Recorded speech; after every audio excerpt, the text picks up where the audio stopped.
बच्चों,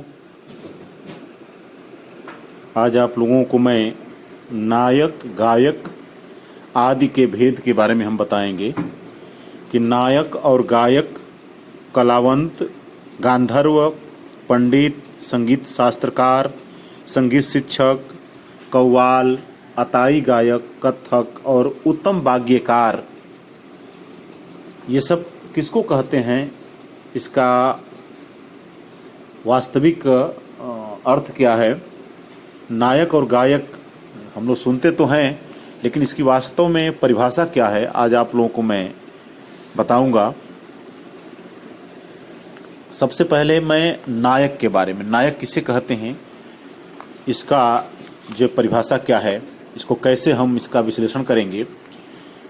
नायक जो प्राचीन तथा नवीन दोनों प्रकार के संगीत का पूर्ण ज्ञाता है और गुरु परंपरा से मिली हुई शिक्षा के अनुसार ताल और स्वर में बंधी हुई चीजें शुद्ध रूप से गाता बजाता है, उसे नायक कहते हैं।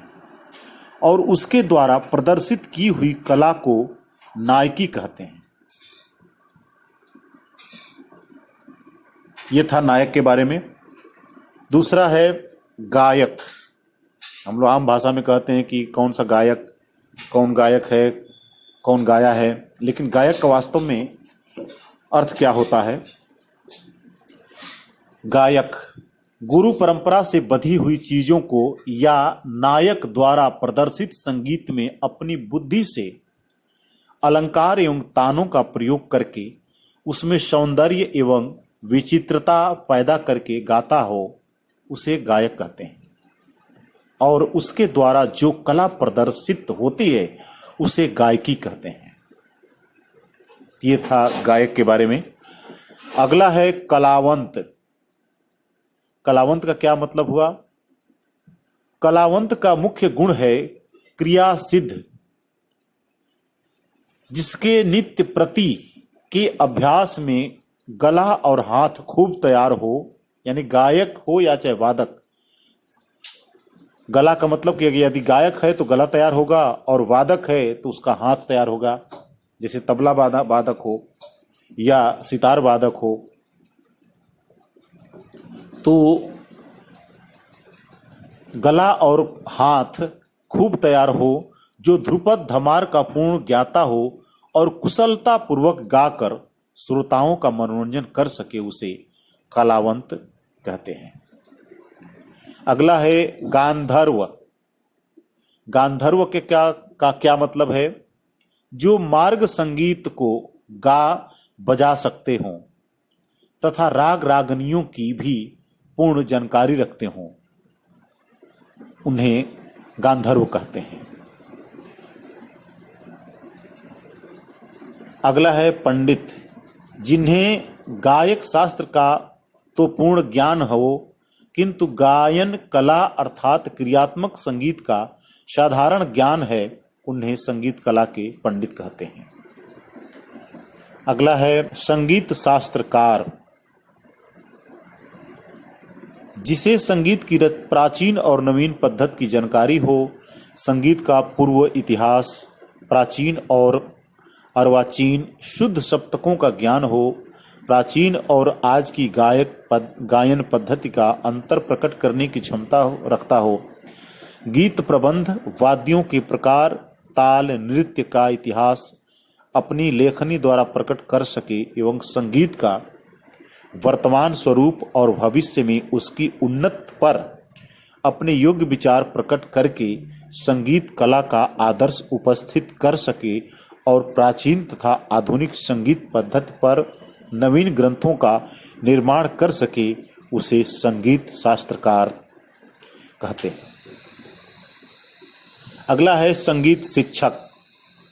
संगीत शिक्षक का क्या अर्थ है। जो शांत वृत्ति से विद्यार्थी को संगीत शिक्षा दे सके एवं उसकी कठिनाइयों को जानकर उसकी आवाज का धर्म, ग्रहण शक्ति, रुचि पर ध्यान देकर सहज और सरल मार्ग से समझाने पढ़ाने की क्षमता रखता हो, उसे संगीत शिक्षक कहते हैं। संगीत शिक्षक गवैयों की महफिल में बैठकर अपना रंग चाहे न जमा सकें, किंतु वह अच्छे संगीत विद्यार्थी तैयार करने का गुण रखने वाला हो। अगला है कव्वाल। कव्वाल किसे कहते हैं? जो गायक गजल, दादरा, कव्वाली इत्यादि गाते हैं उन्हें कव्वाल कहा जाता है। अगला है अताई गायक। अताई, जो व्यक्ति किसी एक उस्ताद को अपना उस्ताद या गुरु न मानकर शुद्ध रूप से नियमित संगीत शिक्षा नहीं लेते, बल्कि इधर उधर जहां से भी प्राप्त हुआ देख सुनकर गाते बजाते हो, उन्हें अताई गवैया कहा जाता है। कत्थक। कत्थक किसे कहते हैं? नृत्य संगीत की शिक्षा देने वाले व्यवसायी जिनके यहाँ कई पीढ़ी से यही कार्य होता आया है, उन्हें कत्थक या ढाड़ी कहते हैं। अंतिम है उत्तम वाग्यकार। उत्तम वाग्येयकार, वाक और गेय से मिलाकर वाग्गेय शब्द बना है। वाक यानी पद रचना और गेय का अर्थ है स्वर रचना। इसी को मातु और धातु भी कहते हैं, अर्थात जो स्वर रचना और पद रचना का ज्ञाता हो, ऐसे संगीत विद्वान को प्राचीन काल में वाग्गेयकार की संज्ञा दी जाती थी। पाश्चात्य विद्वान उसे कंपोजर, यानी आज का जो उसको जो हम कहते हैं उसको कंपोजर कहते हैं। वाग्यकार को साहित्य और संगीत दोनों का उत्तम ज्ञान होना अति आवश्यक है, तभी वह पद्य रचना और स्वर रचना कर सकता है। संगीत की दुनिया में वाग्यकार का काफ़ी महत्व है। इसी के साथ आप लोगों को हमने आज नायक, गायक, कलावंत, गांधर्व, पंडित, संगीत शास्त्रकार, संगीत शिक्षक, कव्वाल, अताई गायक, कत्थक और उत्तम वाग्गेयकार के बारे में आज आप लोगों को हमने बताया। आप लोग इससे जरूर लाभान्वित होंगे, सुनेंगे, अभ्यास करेंगे, याद करेंगे और यह सब आप लोग याद करके मुझे भी ऑडियो के माध्यम से आप बताएंगे। धन्यवाद।